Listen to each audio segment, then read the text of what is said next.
We are back live with another Freedom Friday, and it has been a while, but we are back with some important things to talk about today.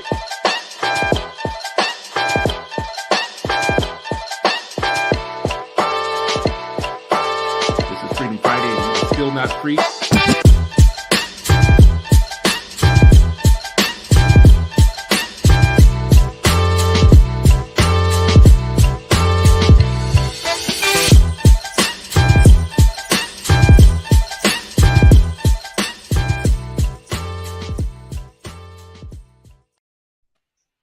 Welcome to another episode of Freedom Friday. It is Friday and you are still not free, but hopefully you will be freer after an hour with me and Sharif El-Mekki back in the saddle. I'm so excited to be back, Sharif, and to see you. You've been gone for a while. First, just want to start there. Where did you go? Where have you been? What has been going on? Man, there's been so much going on. You know, some of it is the last week I was in vacation, man. First one since 2017.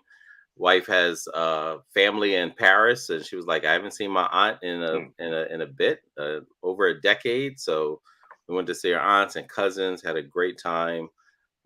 Met a sister from Houston who moved there in the 90s and started she's a veterinarian, and so she does animal pathology during the day. Her side hustle is Black History in Paris.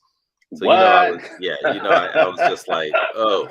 Yeah, Tremaine Johnson told me about her, and I found her, got in touch, and it was so dope. She was like, "Hey, meet me for coffee before the tour."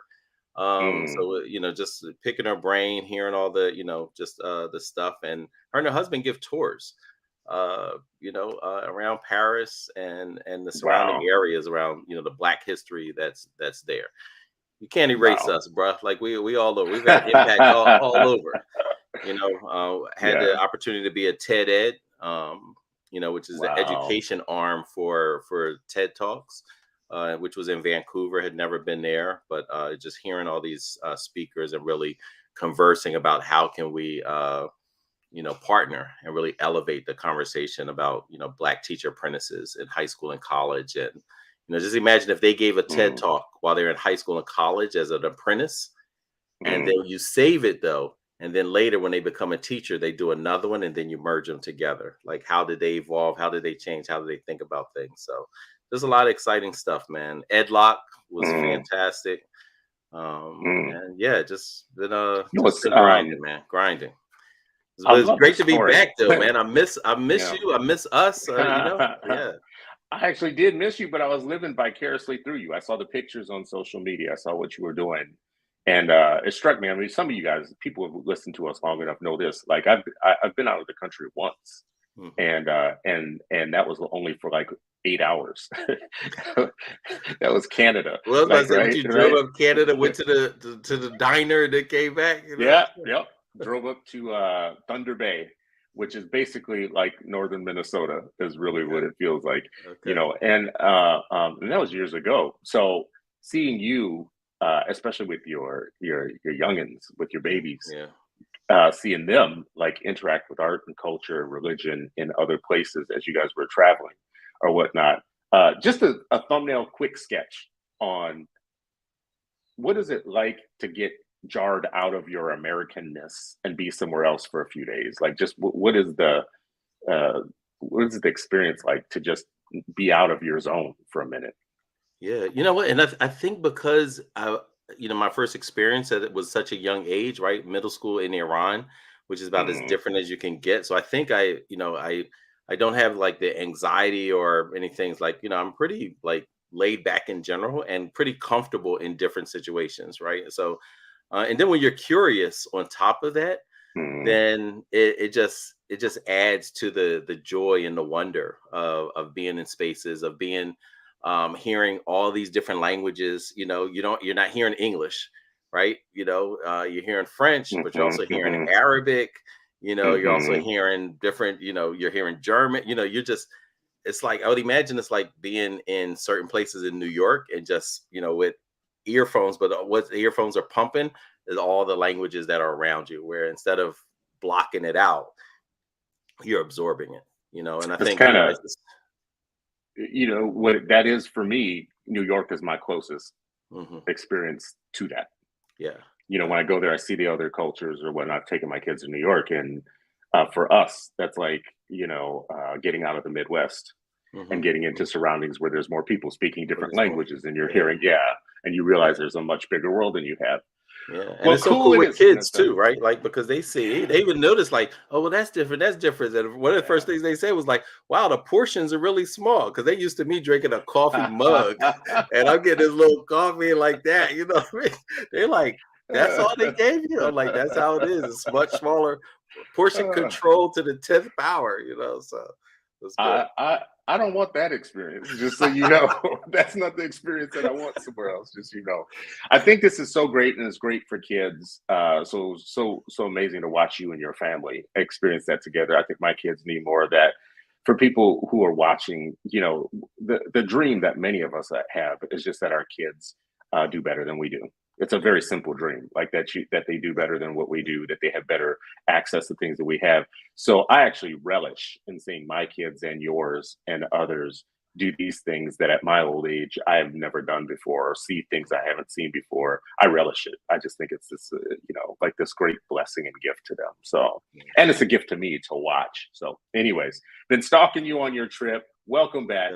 Glad for you to be back in the fold, bro. Ain't no place like home, regardless, right? Absolutely. So what are we going to talk about today, Sharif?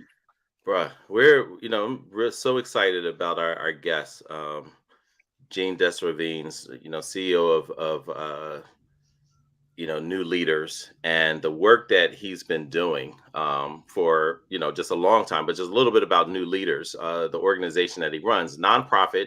It develops schools and systems leaders in 20 urban cities and 15 states. He's been part of this turnaround, and just been able to maintain, budget wise. And we talk about sustainability, and often as Black and brown leaders, we come in and often it's like, oh, can you turn this around? And, will you be able to maintain the revenue streams, and will people donate, at the rates or even more than they were before?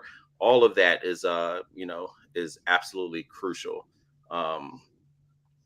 He's been, just a senior advisor to New York City schools chancellor in the past, supported and hired, over 1,000 staff to better engage families and communities. And when you think about new leaders, what you're thinking about are school leaders. And we've talked about this a lot, Chris, right? What does school leadership look like? We talk about teachers incessantly. And there's another group that's really, really important that impacts what teachers are doing, what they're able to do, and their own sustainability. The work that Jean is leading has been evaluated by organizations like RAND Corporation, and the schools that Jean's organization supports outperform their peers in something that a lot of people don't want to talk about: student achievement. Because at the end of the day, a whole lot of other stuff is a bunch of noise. Yeah. And this is about student achievement. And so I've known as a principal for a long time, like folks who were coming through New Leaders, they were onto something. They were focused. They knew how to use data. They knew how to lead. And so I'm excited that, we have Jean, here today. But in particular, what we're going to be talking about is this effort, this partnership that he and his team have launched with Morehouse College, HBCU, Clark Atlanta University, HBCUs, to create an online certification and master's program in education leadership that will serve as a way to increase the diversity, particularly Black leaders in our schools. Right. Awesome. And so this is a new type of partnership. It is innovative. It is cutting edge. And while other people were running back, all right, the pandemic's over, let's run away from virtual learning. Some are leaning in and saying, wait a minute, there was something that we learned over the past couple of years. How do we leverage it? And so I'm excited for Jean to walk us through, tell us like how it got there, how they, how it was envisioned and all that, and what they have planned. But we need 1 million more teachers of color. So hopefully, Jean, you'll talk about the Million Teachers of Color campaign as well. And with that, we also need 30,000 principals of color. And this is an inroad to that. So we need way more than 30,000. We need way more than 30,000. Jean, good morning, brother. How you doing? Good morning. It's great to be with both of you. Thank you for being with us today. Listen, as a layperson who talks a lot about education, I think Sharif just said something to me that is, it's been a kind of a light bulb for me a while ago. Is we talk a lot about teachers and teaching, but we talk very little about principals and principal leadership. And it's almost like there's this invisible position within schools that the public hasn't really thought very deeply about. Yeah. My own kind of very shallow knowledge of the subject comes from a time when I was on a school board, and we tried to start a principals academy, and it ran for, I think, about 3 or 4 years with a very big grant. And I think at the end of it, I think this is what I remember, and my memory could be a little off. We gave the money back because we decided that there was no good research on how to develop good principals. And so we just gave up on the project altogether and went back to focusing just on teaching, right? And for me as a layperson outsider, I was like, how could that be?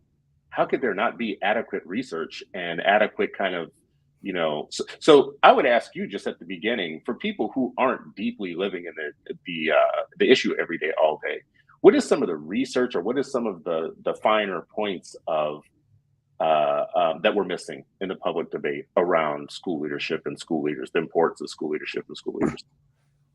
It's such a critical question, Chris, because you are absolutely right. There has not been enough focused on the critical role of the principalship.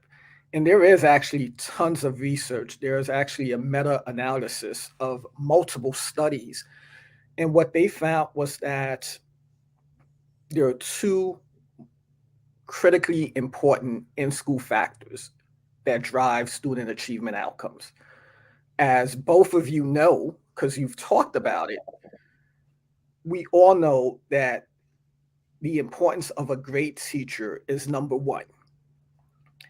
The second piece, which is the piece that we don't talk about nearly enough, is the quality of the principal.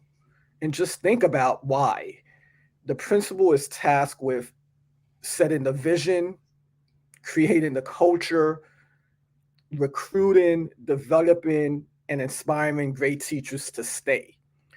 So while you can have strong teaching and teachers in pockets within schools, the only way you get a critical mass of great teachers within a school building is through a great principal.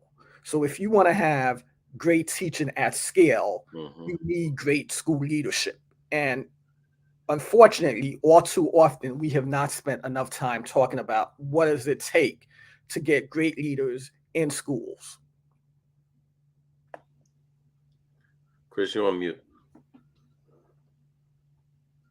I don't know why COINTELPRO wants to defeat my greatness. They be hated. I think just defeat my greatness in the morning on a Friday. Is there a big pipeline somewhere, or is there a national effort to get really good principals down the pipeline in the same way that we've been thinking about teachers for a long time? Is there some massive effort that I'm unaware of? Unfortunately, there's not. There's not been the level of attention and effort on developing the pipeline, identifying the pipeline.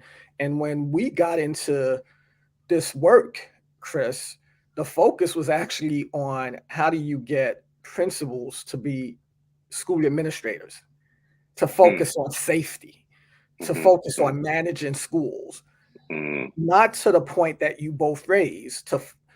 We made the shift to say we need principals to be instructional leaders, as Sharif pointed out, to focus on data, to focus on creating a culture of high expectations, particularly for our Black and brown kids. So we made that shift. And we started to think fundamentally differently about what that pipeline should look like. In the beginning, the focus was always on the credentials. Where did you go to school? What was your GPA? And we don't want to minimize those things. But what we saw based on our experience in the research, that did not lead to strong schools. What led to strong schools was a unwavering belief in what kids can do, demonstrated evidence of actually driving student achievement gains, and oftentimes representation was overlooked. And to be totally transparent, not only was it overlooked, I was told 10, 12 years ago that we want more diverse principals, but we're not sure if they can lead and drive schools and drive outcomes. That was the narrative. And one of the things that we were incredibly focused about as an organization was dispelling that myth that Black and brown leaders could not drive outcomes. And as Sharif pointed out, what we've been able to do over the past 20 years is demonstrate that leaders, particularly leaders of color, working with Black and brown students, can drive outsized gains. Over 65% of the leaders we've developed are Black and brown. They overwhelmingly go into schools with students of color, over 90%, 90% free and reduced lunch, and they're driving significant gains across the country. And you would think that we would put more effort there and think more about it overall if what you just said is kind of the goal, which is student achievement and gains and how we drive gains. I feel like I've said this before. I know about the negative part of this is more than I know about the positive part, which is the negative part is I've always heard from teachers that a bad principal or an inattentive principal can do damage, could do real havoc. I haven't heard as much of what you just said, like, you know, they literally can drive student achievement in ways that we're not paying attention to, and diverse leadership can even add another quality to that outcome. But I've always heard that bad principals can do a lot. You hear about them. You see them in the Breakfast Club. You see them on The Simpsons, right? Like that's a whole thing, right? You know, it's but its own on thing. The other side, yeah. Sharif, how do you, when you hear this? I know you're excited and energized by this, but you were a principal, you were a school leader. If I'm not mistaken, you were a Black school leader when you were a school leader. So I tried to be. Most of my days. Yeah, I mean, those on my good days. What's the unique challenge to that? I mean, is there like is that a unique challenge in itself, or is it just being a principal period, being a school leader itself and being good at your job is just hard period? I mean, it's hard period, but being Black in America and being Black in American schools adds to it. You know, I would just say it's only about 10% of all the, you know, about 100,000 plus principals identify as Black. So that's one piece, right? It's larger numbers than the teacher percentage of, you know, Black teachers, but still pales in comparison to white principals and students of color. So that's one thing. And Jean also brought up a really good point as far as there was a narrative, and it's probably still in pockets, but you heard it more of a chorus before, quietly, and kind of hush hush. But yeah, we want them, but can they lead? And it was about leadership. Same stuff you hear about. Can they coach? Mm-hmm. Can they play quarterback? Can anything so the Black intellectual and the Black leadership has always been disparaged, and that's no different in school. Sometimes we see all the things about Black experience in America, in sports, in politics, in law, like in all the other spaces. But in school, it's kind of like, no, but it doesn't happen there. You know, like this is where our best ideas come forth. And it's not. Your most racist ideas actually get fostered in schools and school systems. Yeah. Probably more so than in other places. We think this, though, because on the outside, as parents and as people engaging with schools, we see y'all do so much around diversity and, trainings. And we just think that you guys are so far ahead of the society.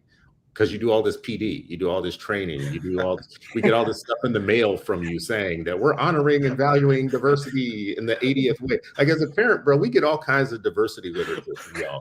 I don't think y'all know the number of diversity signals you send to us. We just think, damn, they extra woke. They extra woke. Listen, some folks are acting woke, but they really whack, right? And that's schools too, bro. That is schools. That's our systems, etc. But no, like, you know, just, and you still see it. You hear from Black principals about, you know, how they are second guessed, how they are micromanaged, how they are, you know, their lived experiences don't matter. You know, someone who was in some ivory tower or never even, you know, don't even have any experience with Black communities besides being in the school. Just picture that. But they're going to tell you in your lived experience, like, you don't know what you're talking about. Yeah. Like your only experience with Black communities is with Black children inside of a school where you are the dominant force, the power structure. That's your only relationship. Yet you're going to tell a Black principal who was in that seat, who's raising Black children who go to the school, who've lived there, and then we're now working there and tell them, like, you don't know what you're talking about. Yeah, that's white supremacy, and it is absolutely a part of school systems and the way leadership structures are established. Yeah, Jean, you were going to jump in there, Jean. Well, I was going to actually, because Sharif just shared some profound points that I just wanted to underscore. Think of this for a second. The majority of our schools have Black and brown students, and yet over 40% of our schools do not have a single Black teacher or principal. Not a single person of color in over 40% of our schools. And when you have, whether it's a principal or a teacher, oftentimes, and Sharif alluded to this, they may be the only one in that school building.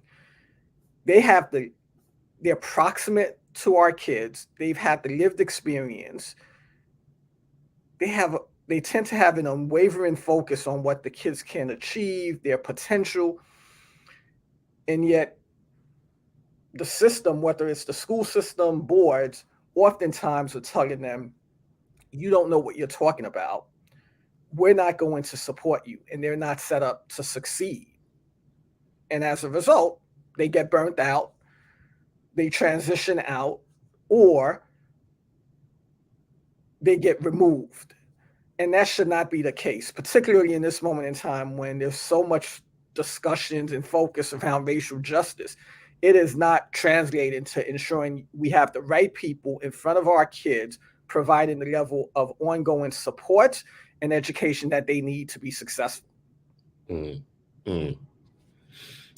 I have, I think it was on one of our Freedom Friday shows, we did a show and I pulled up some articles about Black leaders and principals. And it seemed like there was a difference between, for instance, Black principals that were in all white schools and they had to follow like a white leader or whatnot. There was one principal in Seattle who the parents brought him together when he came in, and he said, the parents told him specifically, just so you know, we run this school. You're kind of here as like, you know, kind of like a manager of the stuff that we want to happen. And it was jarring for him as a Black man coming into a school, into a role where he really thought he was coming to be a principal.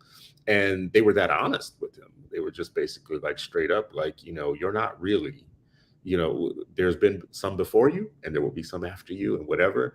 And then there was an article in one of the administrator magazines years ago that I pulled up on one of our shows that was just across the board talking about people of color who lead schools, the unique challenges that they face.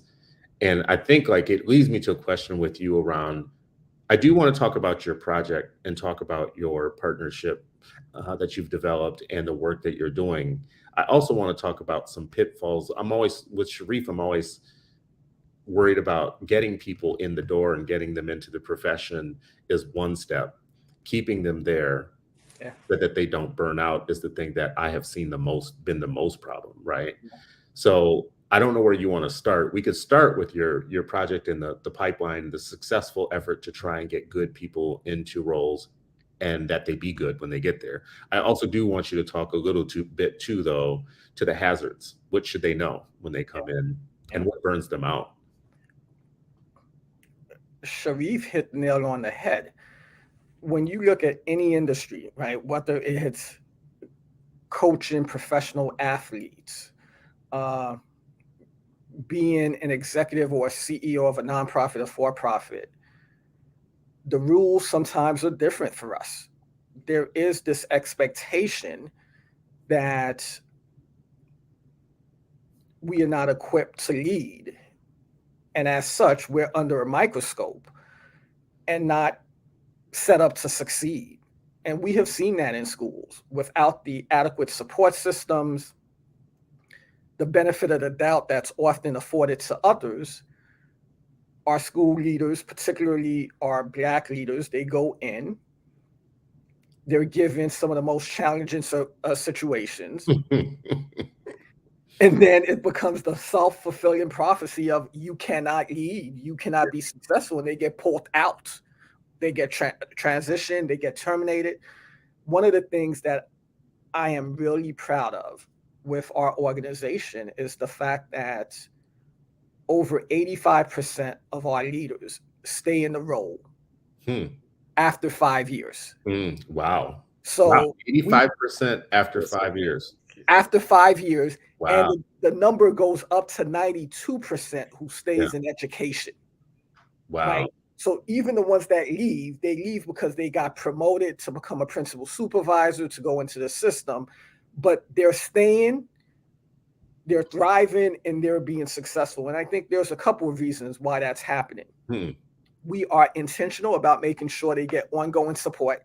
So we don't just train, put them in there, and leave them by themselves. We make sure there's a national community providing ongoing support.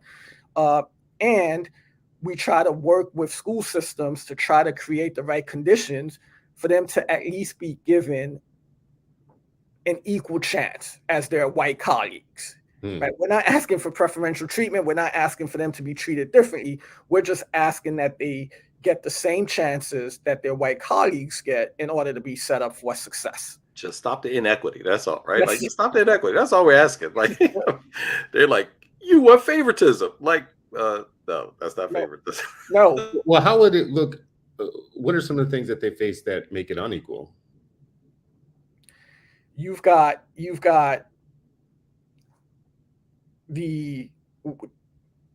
if you take a step back, what you just shared is not insignificant around how some of our Black leaders are viewed by parents, by teachers, the messages that they get, the expectation that's put upon them. So that is within the school. Then you look at the school systems, right? The principal supervisor, principal manager, who oftentimes have a very different lived experience than they do, come from a very different community than they do, because they're often white. And the level of expectation and pressure is, there's just a misalignment. So you're getting pressure at the school level. Your supervisor is not necessarily setting you up for success. And then when you elevate it up to the system level, at the central level with the team, you're often under a microscope because you're in some of the most challenging circumstances. So all of those barriers set up our leaders not to succeed. Yeah, that scrutiny, man, is that's what I hear about the most, the scrutiny and the no's. You know, when I'm the what? And the no's. No, you can't do that. Hey, I'm having no, you can't do that. No, you can't do that. And they're watching their white colleagues do whatever sometimes, you know, like sometimes in the same network, sometimes right down the street, you know, and they're seeing that and they're like, I know this is going to work. Here's the reason why. Here's my rationale. And it's almost like, you know, we talked about in nonprofits where, you know, we have, I had a friend who said, a white colleague who said, oh, I was able to raise money off an idea.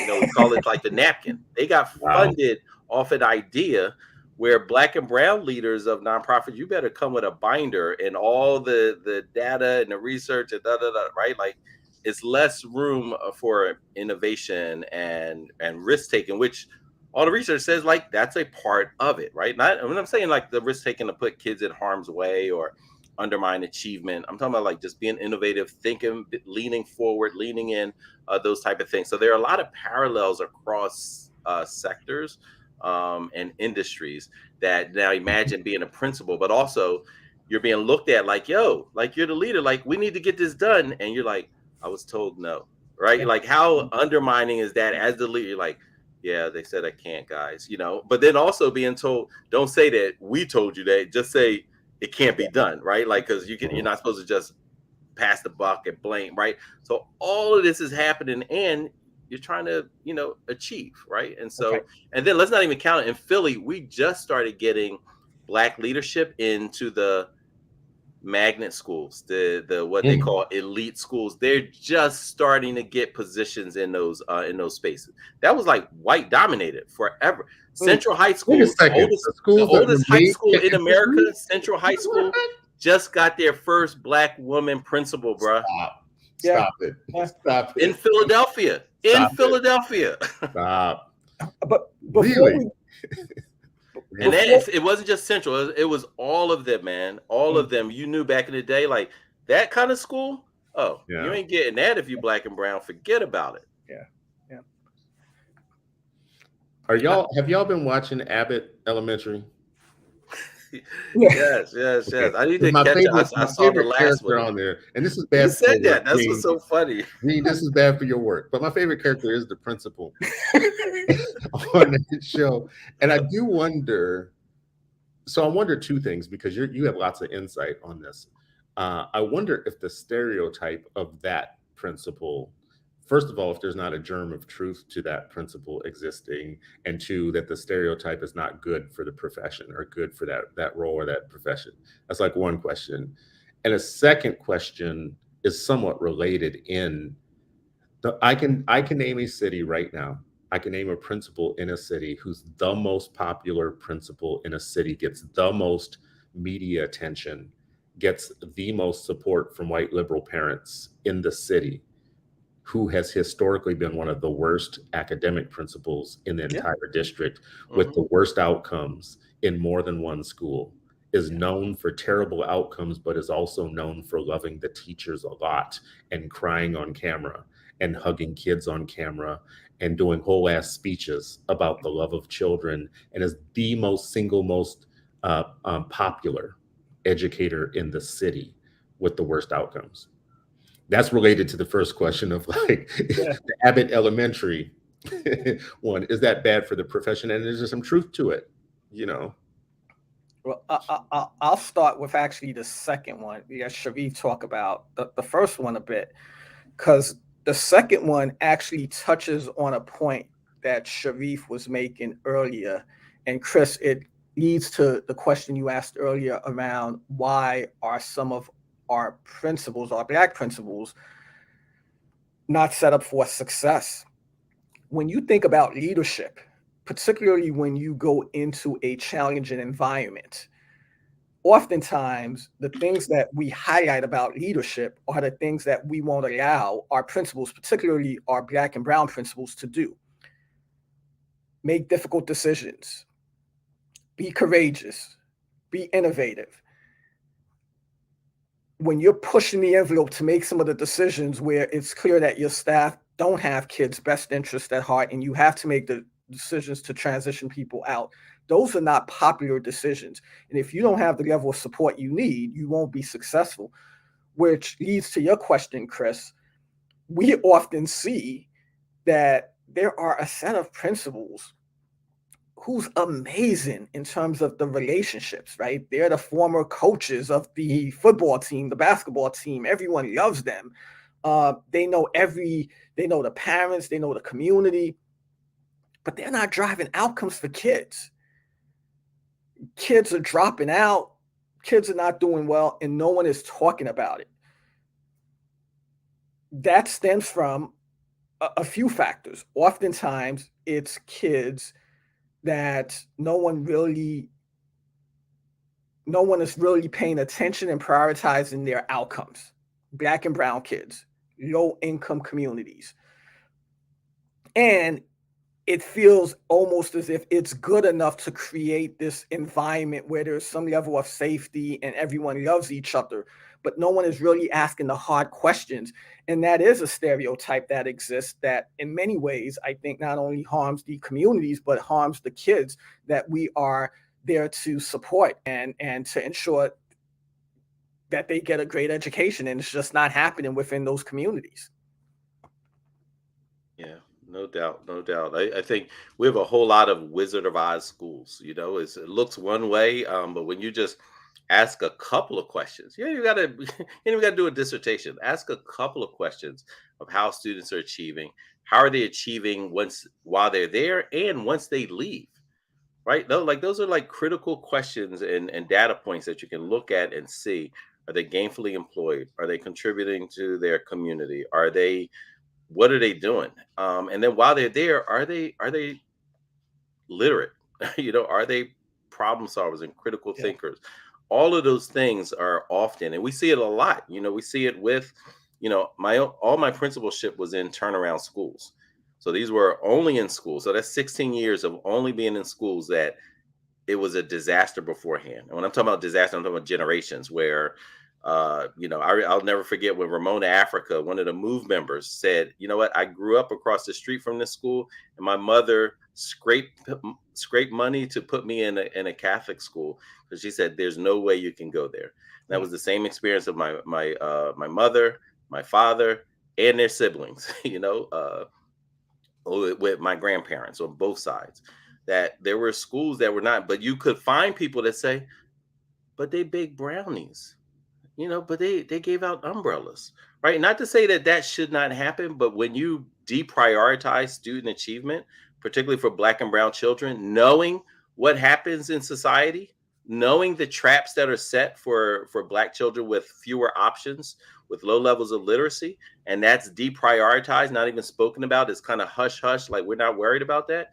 Like that is a singular, pernicious type of oppression. Yeah. And a whole lot of our students experience that. Now back to Abbott. Abbott's dope. And I don't think it, as a former principal, I'm not offended by by the principal and her shenanigans. It's funny. And I think a lot of that, like, I don't think she just embodies a principal. I think she embodies people in power, right? Like who may not have earned it, right? And she's clear. Like that's the thing about the show. It'd be different if they were setting her up as this is what principalship should look like. They say like she didn't deserve this job and she's here, and so then she's doing all these shenanigans, which are funny, but I don't think it undermines the principalship. I know if I was thinking about being a principal, it wouldn't. And as a former 16-year vet principal, like it doesn't translate directly like, oh, that's, and I've heard the other side because, we have friends also, who say like, hey, that's, Black women principals shouldn't be portrayed in that manner. But I don't look at it as so in that myopic way where, oh, it's her versus an actual principal. So I would say that, like, I enjoy the show. I'm going to challenge you two now. Let me challenge you two, right? Yes, sir. Listen. Why should a Black man even consider being in a highly feminized occupation where that feminization is mostly not? I knew he was going there. Feminization. Like if you think about the historic implications of the cultural and racial mismatch of schools, just in general, period. Like a Black male as a student walks into a white female dominated institution that we call public education. Yeah. And they have an experience that steals the light out of their eyeballs by 4th or 5th grade.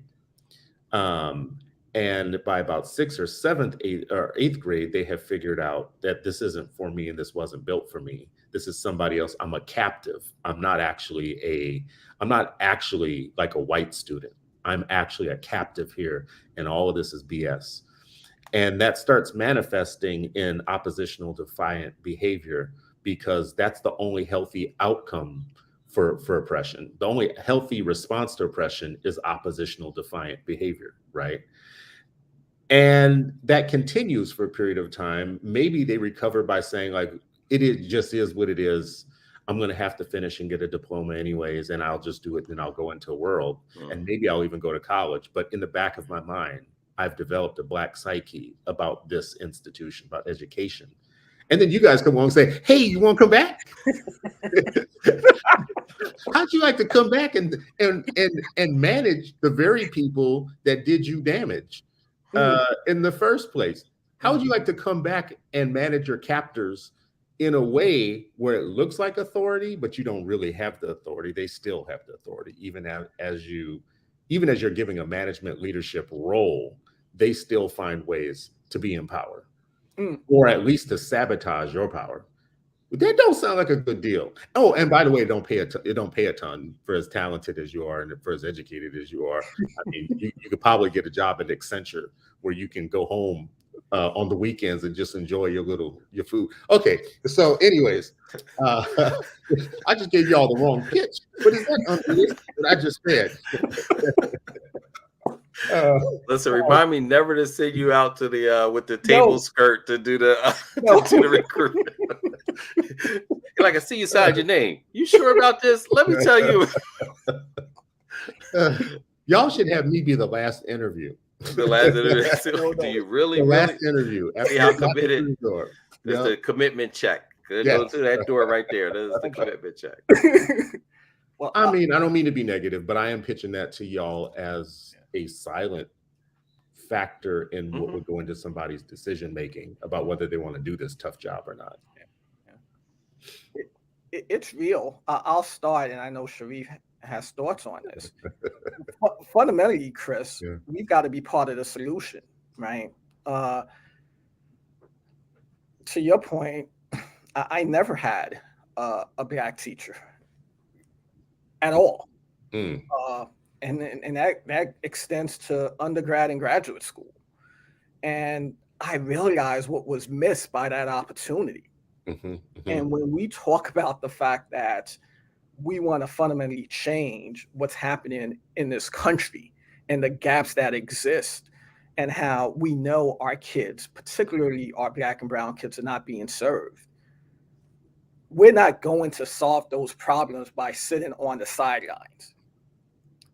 If we're serious about solving those problems, we've got to get in the trenches, whether it's being a teacher, or in this case, because this is the conversation we're having about being a principal. And the reason why the principal piece is so important, if you want to change that narrative that you just outlined around the vision and the culture that has existed in public schools for all too long, as a principal, you are uniquely positioned to start changing that culture, changing that narrative, bringing in teachers with the proximity and lived experience to provide a very different education than you received. And I think those opportunities we cannot minimize. And if we want to change what's happening in this country, we've got to be part of the solution. And you start by being part of the solution by taking on this task, which is not an easy task. We're not minimizing the challenges, but we know they can make a difference because we see the research, we see the data, and we see what some amazing black and brown principals are doing every day. Yeah, I mean, I agree with everything Jean said. I think there's often, sometimes you got to lean back into what you fear and what pains you, and to fix it. Don't. Well, if you don't, because how we talk about it is like, then what happens to your child and your sibling? Because they're going to have the same experience that you had. That's right. And so we can just say like, well, I went through it. So you know what? I went through white supremacy. So you know what, son? You're just going to have to, or you know what, neighbor's kid or relative or just a generation, just as a community, guess what, y'all just going to have to figure it out. Right. But at the same time, when we have that mindset, we're also saying somebody ought to do something about that. Right. We always hear most people saying somebody should do something. Somebody should fix that. And then there's a smaller group of people who say, I'm going to do something about that. We're going to do something about that and lean in. I quote Amir Suleiman all the time. Sometimes you take off your iron vest and run into the thick of the mess. Right. And sometimes as potential principals, and those who are on the bench to become principals have to do that. And I would say also part of our responsibility as as Black men here and in the sector, that we also make sure that we are providing cover, providing institutions to support and change it, so that principal doesn't think like, oh, I'm on my own to fix all this, but also say like, no, we got your back. As a community of leaders in the education sector, we have to make sure that we're having both conversations, that we're saying, listen, we're inviting you in to help change that narrative, becoming that principal you wish you had and knew you needed, to create the experiences that you wish you had and knew you needed, and not just relying on the benevolence of people who have shown to be oppressive to just change on their own, right? And so with that comes that type of leadership and stepping in. And yes, it's hard, but that's why we also have a responsibility to make sure that it's not as hard as the previous generation of Black and brown principals experience, right? And so institutions, new leaders, the center, Bright Beam, like we all have roles to play to make sure that the ecosystem is a little bit more just, as we're pushing folks to like, listen, we need you to lead this change, because if not, it like, what they say, like, if not us, and if not now, right? Then when. Yeah, because ultimately our younger brother and younger sister is going to experience that and worse, because it wasn't addressed. Yeah, and Chris, just so you know, that is the impetus for what drove our thinking around forming a partnership with Morehouse and Clark. Morehouse, man. That's the reason. That's right. That is the reason, because it was clear to us we needed a critical mass. We needed to think fundamentally differently about how do we grow the number of leaders, particularly Black and brown leaders, and how do we create the level of support that once they're in the role, that they're set up for success. And I'll just give both of you an example of something that gave me chills. We launched the pilot in January. We wanted to have a small group because we wanted the first year to be a pilot. So we wanted to have a small group of about 20 leaders. We ended up with 35.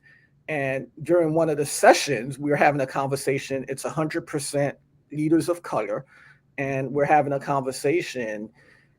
And a sister who is 9 months pregnant, but has not missed one session, said, my cup was empty at this point. Like, I was ready to get out of the profession. I just felt so isolated, so marginalized. And this community is what I needed, where I could feel seen, heard, and I could be my authentic self. The question is, how do we create those type of environments to provide the level of support for our Black and brown leaders who are doing this work?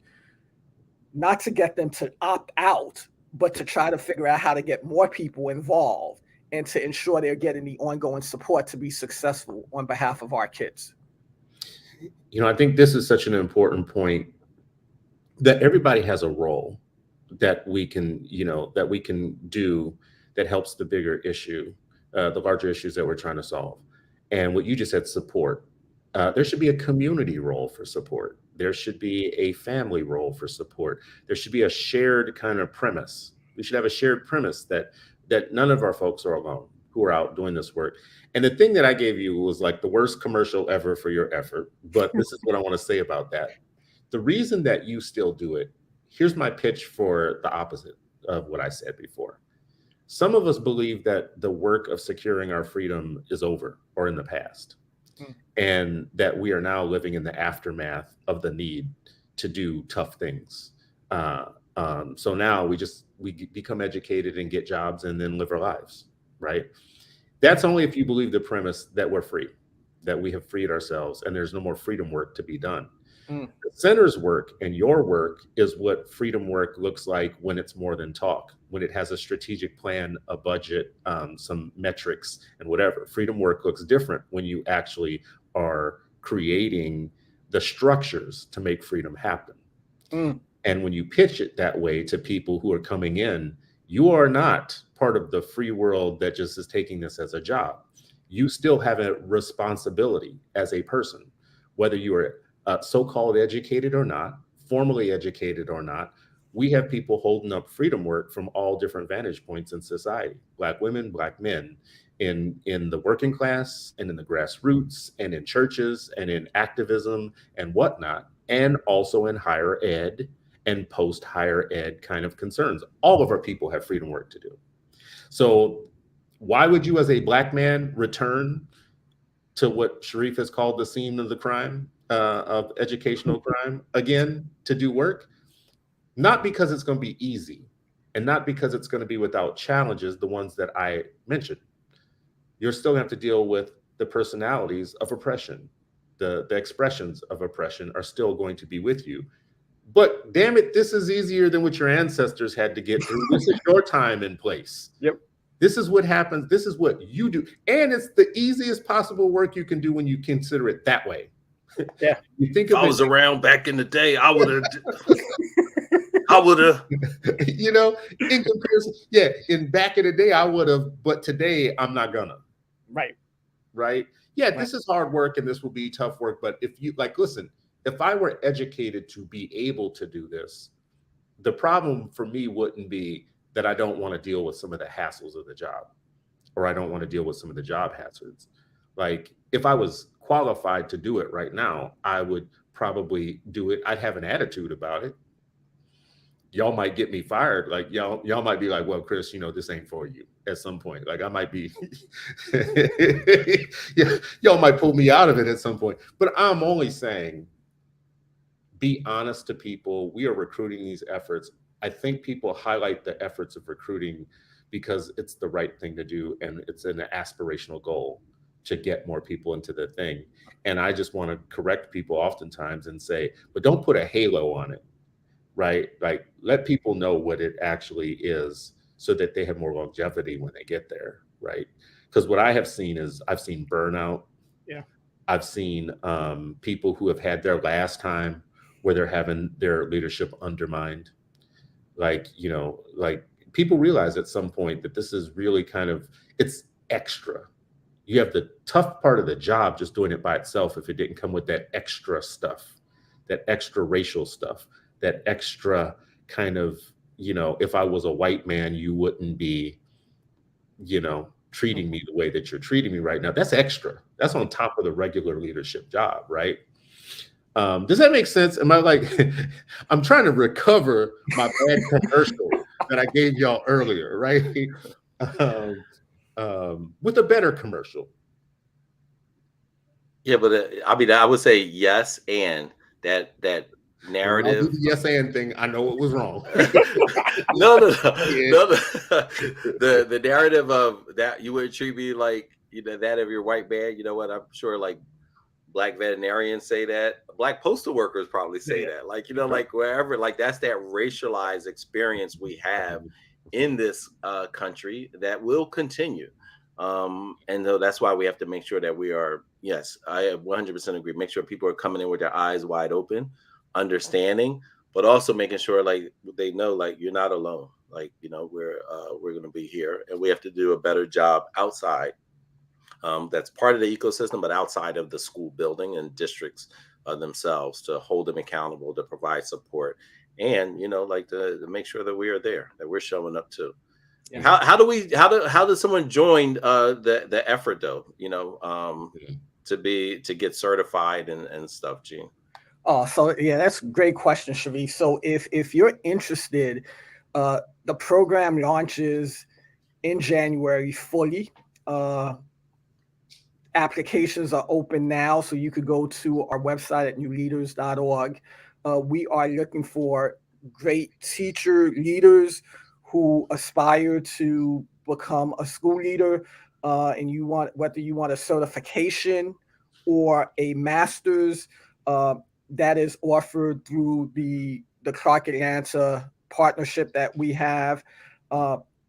So if you're interested, we want you to come to our website, look at the information. There's a number of webinars that we're having, and we want people to just get as much information as possible and get the word out. the goal is at scale, just so you both know, we want to be in a position where we are developing and supporting 350 to 500 leaders a year across the country. That's the power of being able to do it fully online, to really move the needle. So we're not in a position 5-7 years from now where we're saying that we only got 10% of all of our leaders in the country being Black. That is an indictment on all of us. We can do more. We know what the research says, and we know what the impact our students see and our teachers see when they see greater representation of Black and brown leaders in schools, and we want to play our part to help move the needle. It's amazing. I actually, I really mean what I say about this being the freedom work, but freedom work gets a little fuzzy for folks sometimes when we're in activism, because we have activism type goals, but this is like structure building structures and pathways and on-ramps. Like a city isn't built just by talk and by yelling, screaming and shouting and bullhorns. There's a time and a place for bullhorns and shouting and yelling and screaming and Molotov cocktails. There's time for all of that. But the biggest Molotov cocktail is a plan for structure, one that creates pathways and on-ramps like you guys are creating. So I deeply, deeply, deeply appreciate it. I don't always know how the general public, how the average good Black citizen can support these efforts. So if you guys, both of you all, because you run organizations that I think you have a lot of hard work to do, but I want it to be socialized within the deeper fabric of the way that we all know that we're part of your work, like we should be helping and supporting. So what about that? To both of you, I will say, how do we socialize this into the fabric of the good Black citizen? How can we support those of us who are not going to become principals or teachers, those of us who ain't trying to have that type of problem in our lives, but want to support the good people that do it? What does that look like? What's the good Black citizen or good citizen period support for the work that you do? See, y'all not even used to this, aren't you? How can we help? No, I mean, Jean, you want me to start? Go ahead, Sharif, start. Okay, yeah. I mean, I would say a couple of things. I would say one, being part of like communities like this, right? We talk about like learning publicly on this show, which I think is really important, and sharing the ideas and information and things like that. Continue to ask questions, particularly like, what should principals be doing? Because you start off the show saying like a lot of people don't quite know. Is it knowing where the rock salt is? Is it, just making sure that the bulletin boards are right? Is it making sure that there's pretzels and brownies? Like, what is a principal's role? And so I think, we have to make sure that we are constantly elevating the folks who are doing the work right, but then making sure that, as citizens, to sharing that, looking at it, understanding it, and then asking those questions, keep asking the questions, not just to principals and districts, but to us as well. Chris also talked about in the past, like, we're all philanthropists. So find ways like, there may be your community group, your faith-based institution, maybe you are sponsoring someone to become a principal, someone to become on the principal bench, right? Like, so there are, I think, a lot of different ways, but I think a lot of it ends up being, how do we make sure that we are all collective as a community, have an understanding of what drives achievement in schools?